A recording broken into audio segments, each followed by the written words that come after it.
Hi guys, welcome back, and if you're new, welcome. My name is Ysis. I am Brazilian, born and raised there for 23 years, and I've been living in the UK for the last 9 years.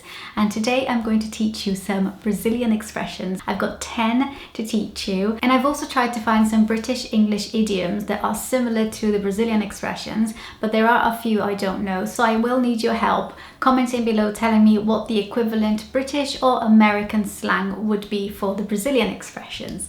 If you're not already subscribed to my channel, I would love for you to subscribe. I'll leave some videos below that are related to this one, so after you watch this one, go and watch my other videos, and if you like these videos, then please subscribe to my channel. And yeah, let's get straight into it. This was one of the funniest videos that I've had to prepare for when I was researching like the translations for all these Brazilian expressions that I've been so used to saying all my life. It was just hilarious. My husband was in stitches. He's Welsh, so a lot of these expressions are new to him as well. He knows a few of them from living with me and hearing me say it to him. But yeah, so the first expression is cara de pau, or if you're from the south of Brazil, you would say cara de pau. And the literal translation is Wouldface.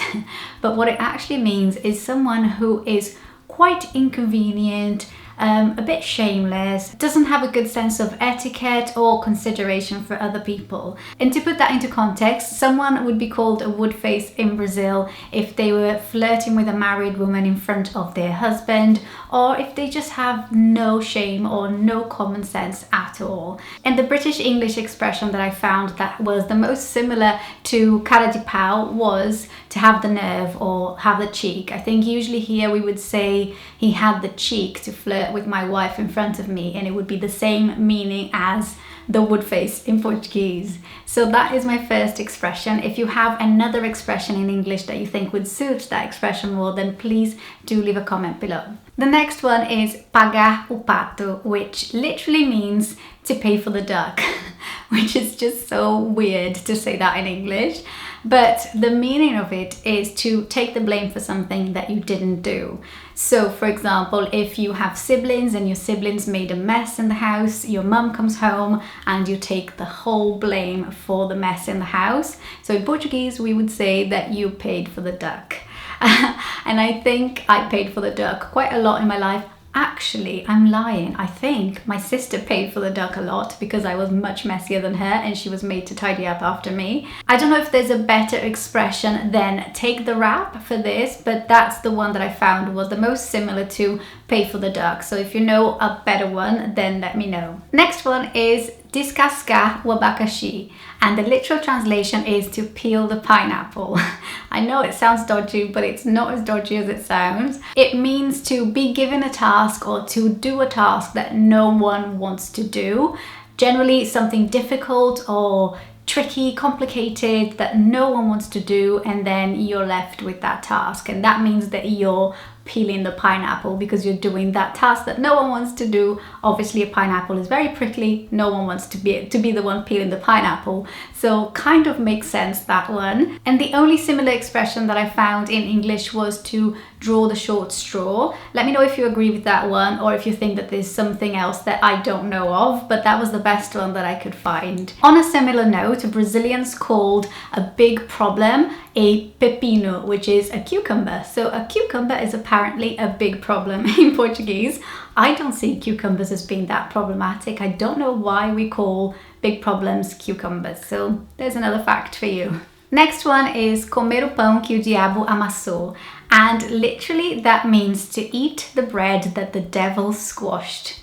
I mean, that's really bad, isn't it? And you can tell the meaning is going to be something quite bad, and the meaning is that you're going through a really tough time. Like, for example, your wife left you and you lost your job and now you're being evicted from your house, so you are eating the bread that the devil squashed, and that's how we would say describe that situation. I couldn't find any expressions in English that would describe this situation the same way that the Brazilian expression describes, so I would love for you to help me with this one. The only one I could think of was to be down in the dumps, but I think that's a bit less than to eat the bread that the devil squashed.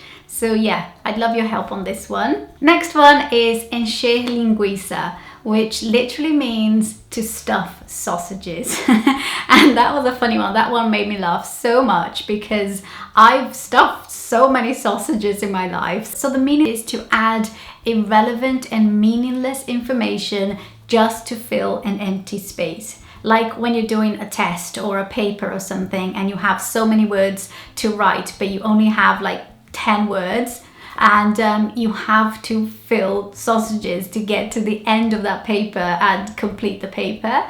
And the expression that I found similar in English was to waffle. So yeah, let me know if you can think of another one, but waffle was the most similar to filling up sausages that I could find.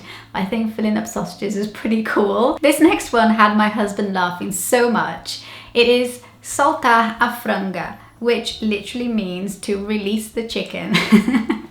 But what it actually means is to have a great time, like such an amazing time. When you see someone at a party and they're completely going for it with all the moves, you say that they are releasing the chicken. Now in English, I could find have a blast. That's something, it feels a bit tame, you know, have a blast feels like you're having a really good time, but you're not really releasing the chicken when you're having a blast. It's way more than having a blast. So maybe to paint the town red would be a bit more like OTT. So what do you think? Which one would you go for that would be similar meaning to releasing the chicken? And it is a really over the top thing, you know, when you see someone releasing the chicken, they have absolutely no boundaries and they're going for it completely, having the best time ever. So yeah. The next one is catar coquinho, which literally means go pick coconuts. And it actually means go pick little coconuts, not just coconuts, but little coconuts, which is just the weirdest thing ever, isn't it? And what it actually means is to just leave me alone, get out of my face, you know, like get lost. I couldn't find anything that was exactly like go pick coconuts, go pick little coconuts, because it's not something that's said in a very offensive way. You're not kind of, you could say that to your child if they're bugging you or annoying you. So it's not something that's highly offensive. So like jog on is one that you could say in British English, but I think jog on is a little bit more disrespectful than go pick the little coconuts. The only one that I found that was very similar is an American expression, and it's go fry an egg or go fly a kite. But I've never used any of these two, so I don't know if they're similar to go pick little coconuts. The next Brazilian expression is mamão com açúcar, and it literally means papaya with sugar, which is something very sweet and something very nice. So the meaning is going to be something very sweet and very nice. It just means something easy and no trouble at all, no effort whatsoever. So if you just come out of your exams and someone asked how was it, you go mamão com açúcar, which means papaya with sugar, and the person will know that it means that you thought it was easy. So in British English, I think the equivalent would be something like a piece of cake or easy as pie. The next one is a bit of a weird one. So we would say não morre tão cedo, and it means you won't die anytime soon. So we would say that when you're talking about someone and that person enters the room. So that's what you would greet them with. You would say, you won't die anytime soon. And yeah, I think a similar one in English would be speaking of the devil. I think that's a pretty perfect match for you won't die anytime soon. Let me know if you have a better one for that one. And my last one is one that my husband actually reminded me of that I had forgotten, and it is vaso ruim não quebra fácil, which literally means a bad vase doesn't break easily. And it makes no sense in the English language, like what is a bad vase?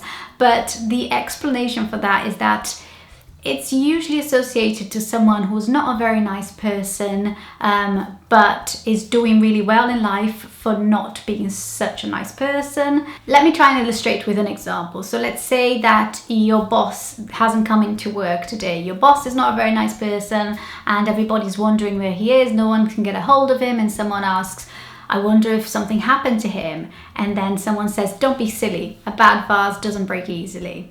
And I think a similar one in British English is one that my husband taught me. I don't think it's an exact match, so if you have a better one, let me know. He said an expression that he thought was similar was a creaking door hangs longest. And I had never heard of that one until he told me that.